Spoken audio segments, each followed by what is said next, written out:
Assalomu alaykum hurmatli IELTS muxlislari. Bugun mana biz Unation IELTS Center'da IELTS'dan o'sha imtihonda tushgan va tushajak bo'lgan practice kunlarni boshlaganimizga ancha bo'lgan. O'shalar bo'yicha testlar ustida ishlash bo'yicha. Bugungi mavzumiz do'stlar Test Builder 2-kitob, Test Builder 2, Test 3. Demak do'stlar, mana bu yerda biz bitta o'g'il bola universitetda o'z kompyuterini sotyapti. Va u reklama agentligiga kelgan. Reklama agenti ayol kishi, undan kompyuter haqida ma'lumotlar so'ramoqda. Demak, bu nima? Maqsadi nima ekan? Reklama ekan. Laptop for sale. Laptopning ma'nosini bilasizlar do'stlar. Bu notebook degani. Xo'p, u aytdi, ayol kishi aytdi, kompyutering nima uchun sotyapsan dedi. U aytdiki, uning og'irlik qilyapti menga. Juda ham og'ir. Menda yana bitta kompyuterim bor, u faqat yengilroq. O'shani olib qolib, buni sotmoqchiman dedi. Keyin aytdi, uni holati qanday dedi. Deyarli yangi dedi. Kilosi 3,5 kilogramm. 3.5 kilogramm dedi. Keyin memory xotirasi qancha dedi? 0.5 GB dedi. 0.5 GB degani 500 yo'g'i 0.5 gigabayt ekan do'stlar. Screen anosi qancha dedi? Ekrani 37,5. Bitta aytdi 37.5 cm dedi. Battery lasting degani o'sha anosi qanday dedi? Nima? Zaryad qanday dedi? Zaryad 2,5 soatga yetadi. 2.5 hours dedi. Agar dedi uzoq yo'lga poyezd bilan yo'lga chiqsang, unda yetmaydi dedi. Shunda menga 2,5 hours bo'ladi. Screen aytdik. Keyin battery last aytdik, 5 ga aytdi, 5 ga. Latest programs qo'yilgan dedi. Eng so'nggi programmalar o'rnatilgan, faqat uni simi yo'q, not wireless dedi. Tushunarlimi? Zo'r. 6-sida do'stlar aytayaptiki, uni ishlatsang bo'ladi. Printer with nima dedi do'stlar? Scanner and headphones. Javobimiz o'sha skanner bilan, keyin nima? Headphone, naushnik bilan ham ishlatsa bo'lar ekan do'stlar. Narxini do'stlar birinchi aytdi. O'zim 900 funt sterling olganman dedi. Ke dedi 500 funt sterlingga sotamiz dedi. Keyin aytdi, ayol kishi aytdi, yo'q, unday sening holatingda kompyuterdagilar bizda 250 funt sterling turibdi desa, bo'lmasa dedi 300 funt sterling qilib belgilaymiz, rozimisan dedi. Ha dedi. Shunda javobimiz 300 pounds bo'ladi. Ismini aytdi, Bristow, spelling qilib aytdi, keyin telefon nomerini aytdi, 09875 423387 dedi. Undan keyin advert placed, o'sha reklama qo'yildi, qaysi sanada? 22nd of December, October, uzr. 22nd October deb yozasiz. Rahmat. Ikkinchi sectionga o'tamiz do'stlar. Ikkinchi sectionda bu yerda 11-12 da o'sha no more than 3 words 3 ta so'z qo'yasiz. Klubda dedi nechta? 9 ta doimiy ishlaydigan ishchilar bor ekan. Permanent staff employers bular. O'zi mana shu Open Day'ning, o'sha klubning Open Day'ning maqsadi nima? Quick Tower. Nima? Tez sayohat qilish maqsadida qilingan. Keyin o'sha klubda ishlaydigan 4 ta odamning ism familiyasini aytdi. Birinchisi do'stlar, Sin Bond. Bu nima qilar ekan? To supervise equipment.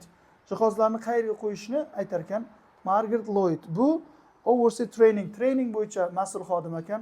James Todd. Bu manage bookings, oldindan bron qilingan joylarni bo'yicha bu nima boshqarar ekan. Edward Marks bo'lsa prevent injuries, ya'ni o'sha jarohatlarning oldini olar ekan. 16 bilan 18 da ground floorga do'stlar, mana bu yerda aytayapti. Ground floor, first floor, second floor. Do'stlar, Britaniyada ground floor deb birinchi etajda aytadi. Amerikada first floor deydi, birinchi etajda. Tushunyapsizmi? Farqi shunda. Ground floorda do'stlar nima bor ekan? Birda E bor ekan, mana cafeteria. First floordachi, first floorda C, ya'ni offices. Oxiri second floorda B, ya'ni aytdi therapy rooms, terapiya xonalari bor ekan. Keyin no more than 2 words deyapti 19 bilan 20 da. Counseling do'stlar, bu yerga raqam 3, yoga etc. deyapti programmasi, bu yergacha Thursday 4:30 PM dedi. Payshanba kuni soat 4:30 da. 3-sectionga o'tamiz do'stlar.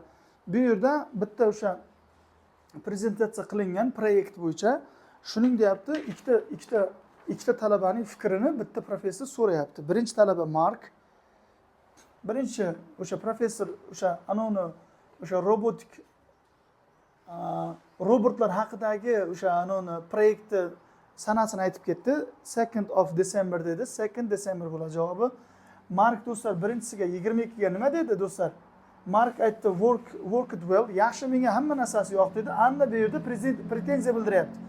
Not through or not enough nima dedi? Academic dedi. Shuning uchun javobimiz academic bilan. Suruvni sinonimini aytib ketdi. Comprehensive so'zi bilan. Ana shu yerda agar adashgan bo'lsangiz, ketdi shu bilan. 23 ta Mark nima dedi? Handouts yaxshi nima dedi? Professional looking. Professional darajada o'sha tashqi ko'rinishi zo'r dedi. Keyin professor aytdi, bu Anna ham aytdi, handout, ya'ni qo'llarga bergan hosillarga unit testlar berdim-ku, tarqatma materiallar. Xuddi shu narsani handout deydi. Anna aytdi, eng proyektning yoqqan tomoni shu edi menga dedi. Butun hamma narsani o'sha qo'llanmaga berib chiqqan deyapti. Keyin aytdi, mana bu professor aytdi, juda ham ko'p materiallar ishlab chiqarilgan. U yerda dedi, kamaytirish kerak. Qanchaga? Reduce by almost a third. 3dan 1 qismini qoldirib, 3dan 2 qismini olib tashlash kerak dedi. 25-savolga.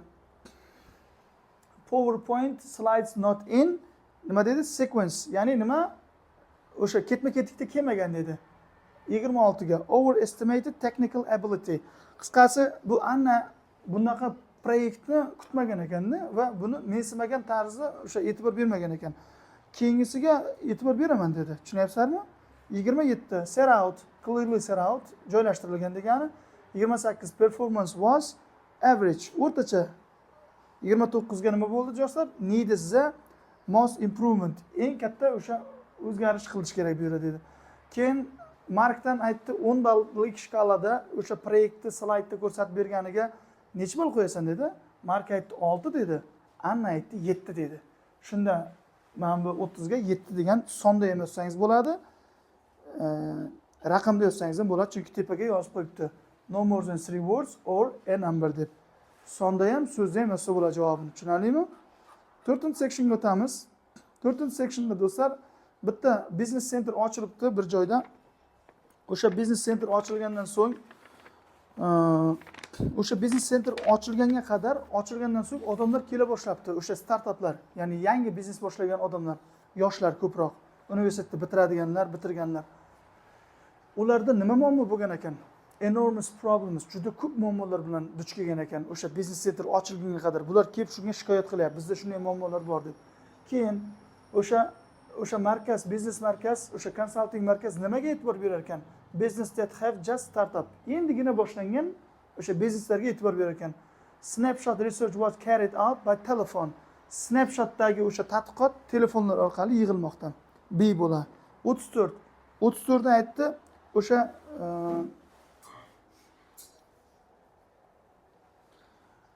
milliy o'sha zdaniyalarga qaraganda milliy biznes o'sha nolari rent degan do'stlar nima? Ijaralari necha foiz bo'lgan ekan? Necha foizga ko'proq ekan? 33%ga. Va bular o'sha business consulting center ochilgandan keyin nechta startup kompaniyalar yopilib ketgan? 2 ta faqat. Oldinchi bular ochilishidan oldin 8 ta, 10 tadan 8 tasi yopilgan.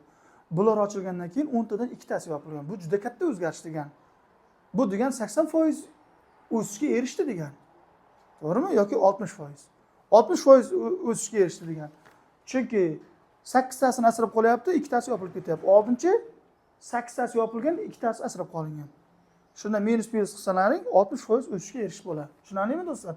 36 dan 40 gacha do'stlar, mana bu tableda to'ldirishimiz kerak. Birinchisi bu yerda shu 6 ta bizneslarni aytyapti. O'shalarning nimasi? Help being given. O'shalarga qanday yordam berilyapti? Birinchisi do'stlar, stock. Ikkinchisi innovations nima bo'ladi bu yerda? Production targets. 38 ga expansion plans, rejalarni kattalashtirish. 39 ga product range, mahsulotning turma-turligini ko'paytirish. 40 ta do'stlar ishchilar bir-biri bilan janjal qilayotgan ekan. Shuning uchun ularga team buildingni qurishga yordam berayotgan ekan. 40 ning javobi team building bo'ladi. Demak do'stlar, mana shu yerda qo'lingizga berilgan o'sha tarqatma materiallar, ya'ni TypeScriptlarni yaxshilab tahlil qilish kerak, dictation'ni yozish kerak. Undan keyin o'sha section 1, section 2, section 3 va section 4 da chiqqan yangi so'zlar yodlab menga ustozingizga kelib aytib berishingiz kerak. Inshaalloh keyingi videolarda ko'rishguncha xayr, salomat bo'ling. Practice makes it perfect. Boom.